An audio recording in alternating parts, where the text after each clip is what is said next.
Hello friends, ఇప్పుడైతే మనం కాశీలో ఉన్నాం. కాశీలో ఎన్నో అద్భుతాలైతే ఉన్నాయి. ఈ కాశీ ప్రదేశంలో ఎన్నెన్నో చూడదగ్గ ప్రదేశాలైతే ఉన్నాయి. అన్నీ ఇప్పుడు మనం చూద్దాం. సో, ఇది ఇప్పుడు మనం చూస్తుంది బోట్‌లో బోట్ షికారులో చూస్తున్నాం ఇప్పుడు. ఈ బోట్ షికారుకెళ్ళేటప్పుడు అన్ని ఘాట్లు చూపిస్తారు. 64 ఘాట్లయితే చూపిస్తారు బోట్ షికారులో.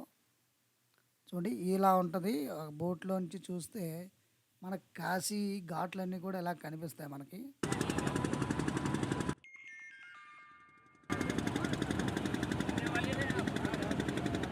ఇప్పుడు మనం యువతల పక్క అయితే మనం చూస్తున్నాం. ఇప్పుడు కాశీకి అవతల పక్క ఎలా ఉందో మనం చూద్దాం. యువతల నుంచి అందరూ కూడా అవతలకెళ్ళి పూజలు, పిండ ప్రదానాలు, అలాగే స్నానాలకి కూడా చాలా చక్కగా ఉంటుంది. అవతల ఒడ్డైతే అందరూ కూడా బోట్‌లో అక్కడికెళ్ళి స్నానాలయి చేసి, పూజా కార్యక్రమాలు, పిండ ప్రదానాలు అన్నీ కూడా అక్కడ చేసుకోవడం జరుగుతుందనమాట.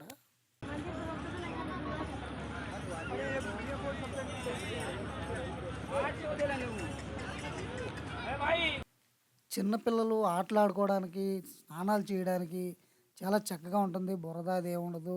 ఎక్కడ చూసినా అంతా ఇసుక. స్నానాలకైతే చాలా చక్కగా ఉంటుంది.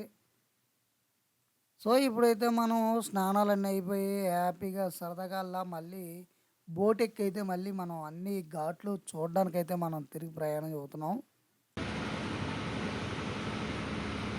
ఇక్కడి నుండైతే ప్రతి ఒక్కొక్క ఘాటు కూడా తిప్పి చూపిస్తారు.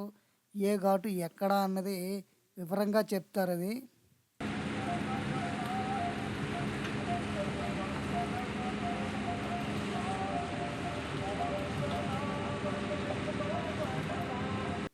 ఇలా ఈ బోట్ షికారు చేయడానికి, ఘాట్లన్నీ చూపించడానికి మనిషికి ఒక్కొక్కరికి కూడా రూ. 150 నుంచి రూ. 250 వరకు ఛార్జ్ అయితే చేస్తారు. ప్రైవేట్ బోట్లుంటాయి. అలాగే మరి అందరూ కలిసి షేరింగ్ చేసుకునే బోట్లు కూడా ఉంటాయి. అది మీరు మాట్లాడుకొని, చూసుకొని ఈ బోట్ షికారు అయితే చేయాల్సయితే ఉంటుంది.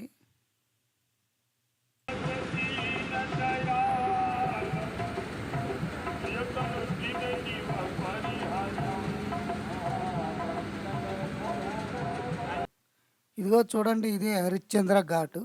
హరిశ్చంద్రుడు కాటి కాపరి కాసిన అటువంటి ప్రదేశం అయితే ఇది హరిశ్చంద్ర ఘాట్ అంటారు ఇది.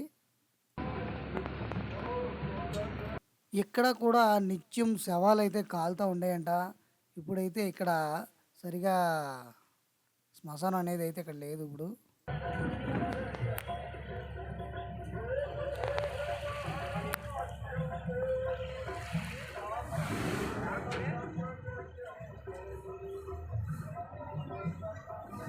కాశీలో ప్రతి అణువు కూడా ఎంతో అద్భుతమైన ప్రదేశం. కాశీలో ఏ అణువు చూసినా సరే శివుడు, శివలింగాలు తప్ప మరి ఇంకేది కనిపించనటువంటి పరిస్థితి అయితే కాశీలో మనం చూడొచ్చు.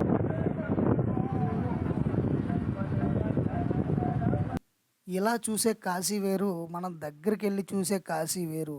ఎందుకంటే కాశీలో ప్రతి అణువు శివలింగాలే. ఏ సందులో చూసినా శివలింగాలే. ఏ సందులో చూసినా ఒకేలా ఉంటది. ఒకేలాగా ఉంటుంది కాశీ అంతా కూడా. ఎటు నుంచి ఎటెళ్ళినా సరే ఒకే దగ్గరికి చేరుకుంటాం. అదే కాశీ విశ్వనాథుడి సన్నిధికే చేరుకుంటాం. ఏ సందు నుంచి ఏ సందుకెళ్ళినా.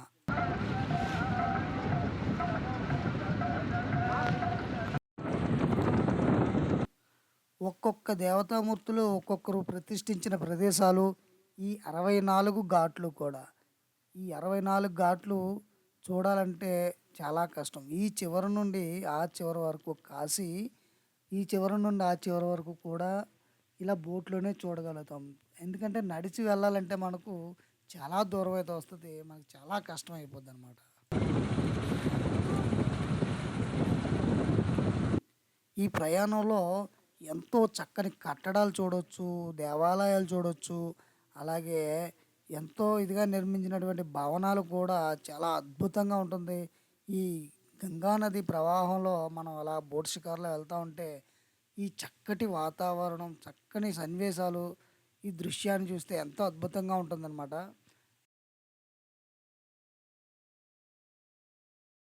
ఇప్పుడు మనం చూస్తున్నదైతే ప్రతి నిత్యము సాయంత్రం 6 గంటల నుంచి రాత్రి 8 గంటల వరకు నిత్యము గంగా హారతి ఇచ్చేటటువంటి ప్రదేశం అయితే ఇది.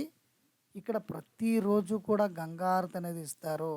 లక్షలాది మంది భక్తులందరూ కూడా ఇక్కడే ఉంటారు గంగా హారతి చూడడానికి. ఇక్కడ ఉన్నటువంటి బోట్లు నిండిపోతాయి. అలాగే ఇక్కడ ఉన్నటువంటి ప్రదేశం మొత్తం జనాలతో నిండిపోద్దనమాట. ఎన్ కాశీ వెళ్ళిన ప్రతి ఒక్కరు కూడా కాశీ విశ్వనాథుని దర్శనం ఎంత ముఖ్యమో, ఈ గంగామ్మ తల్లికిచ్చే హారతిని చూడడం కూడా అంతే ముఖ్యం. ఎందుకంటే 2 కళ్ళు సరిపోవు ఈ గంగమ్మ తల్లికిచ్చిన హారతి చూడడానికి. అంత అద్భుతంగా ఉంటుంది ఈ సన్నివేశం.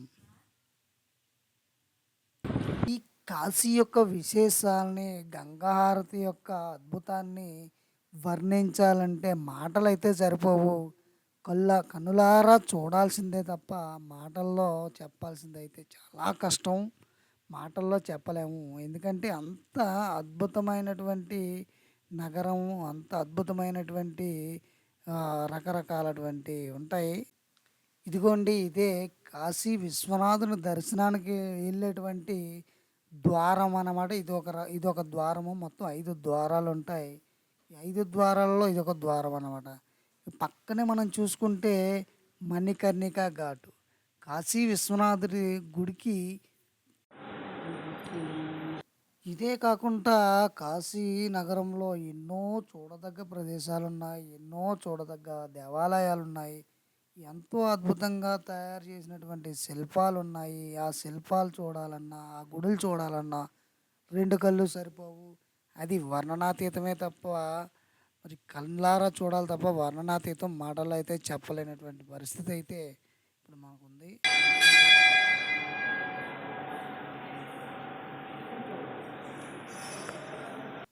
ఎంతో అద్భుతమైన పటికీ లింగాలు ఇక్కడ దర్శనమైతే ఇస్తాయి. ఓం నమ శివాయ.